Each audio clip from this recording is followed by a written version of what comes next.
What's up, good people? Welcome to Bernard Raleigh Reviews. We're here. We attack ideas and not people.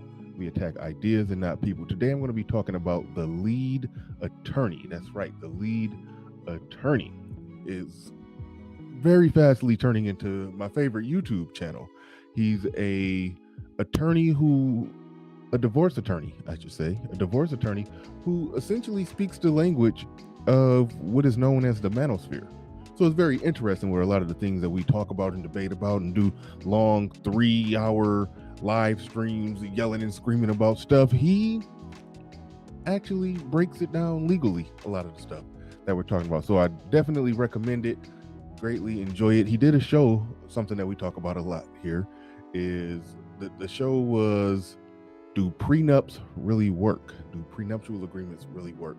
A lot of really good things was said in that stream. The thing that jumped out to me is when he broke this down right here, the simple fact that men are more romantic than women. Men are more romantic than women. Now, I know that that's counterintuitive. We got Disney, we got all the, the fairy tale, the princess, and women, they just want love. They want to get married, but women understand something that men don't. He did an excellent job at explaining that. Now, we touch on that in the manosphere, but it hit different when a divorce attorney who's been in the trenches for 20 years understands this, that men are more romantic and are getting married and only thinking about love. But he broke down and explained how marriage, it's a contract, it's a partnership agreement, and he broke down quite well how women understand that and men don't. The contract agreement, he spoke about it in a way that I've heard people explain it in a very similar way, where they break down a business. Two people start a business. Let's just say two men start a business, and one of them puts up 90% of the money, the other puts up 10% of the money. Then the partnership agreement that they draw up, their partnership comes to an end. Okay, we're going to split it 50-50. Well, no, that's not a good deal for the guy who put up 90.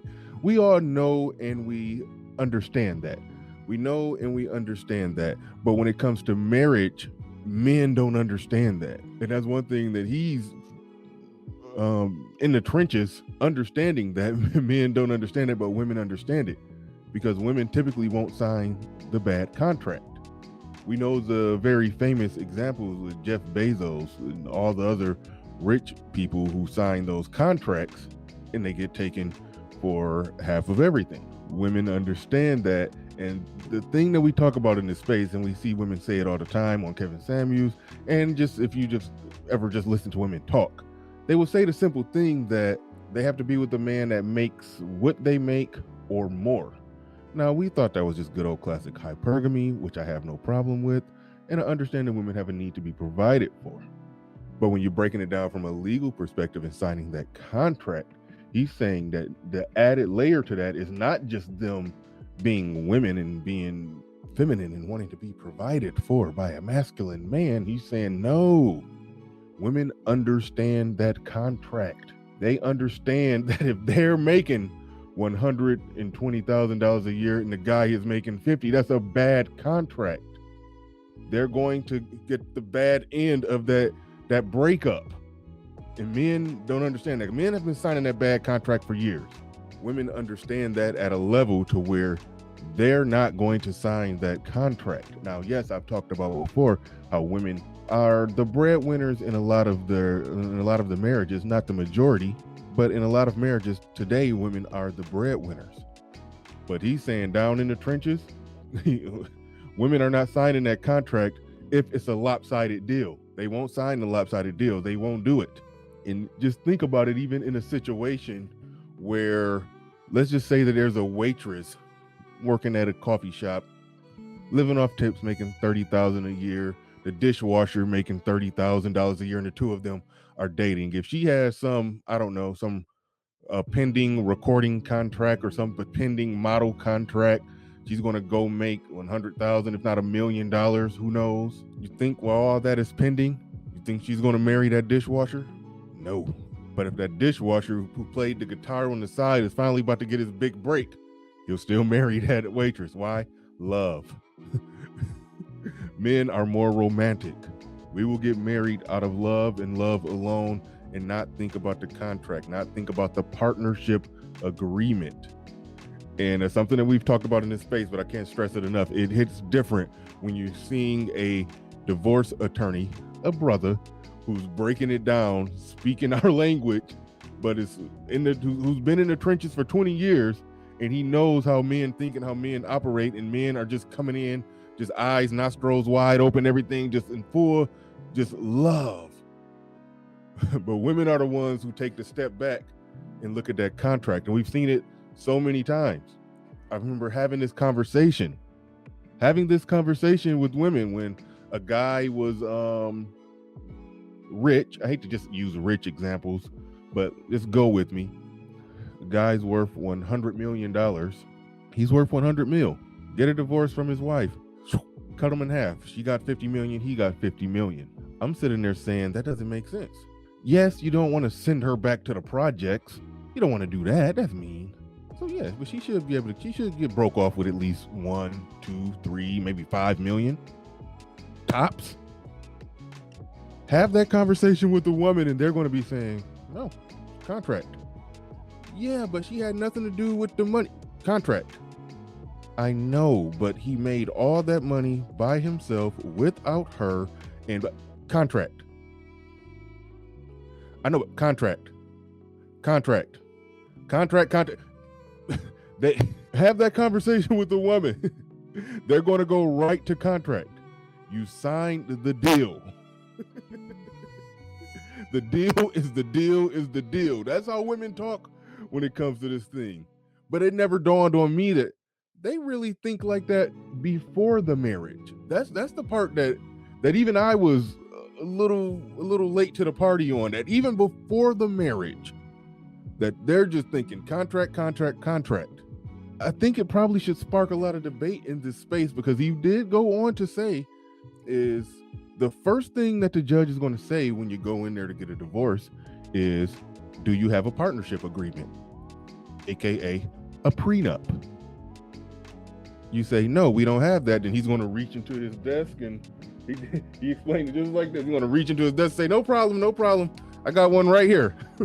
And then that's that bad contract that we shouldn't sign. If you don't have a contract agreement, we're going to go by the one that's in the judge's desk that he's going to pull out on you. And one thing that went against a lot of manosphere dogma, because we've said it a lot, that prenups are toilet paper. I've never said that, but a lot of people have said that, and I generally believe him.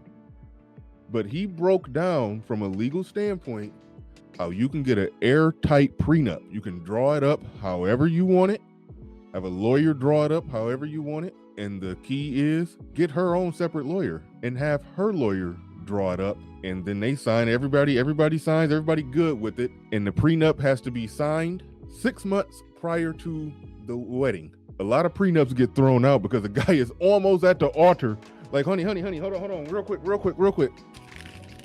I need you to sign this. It gets thrown out then. He brought up the classic example of Steven Spielberg writing on a napkin. But of course we understand why that would get thrown out.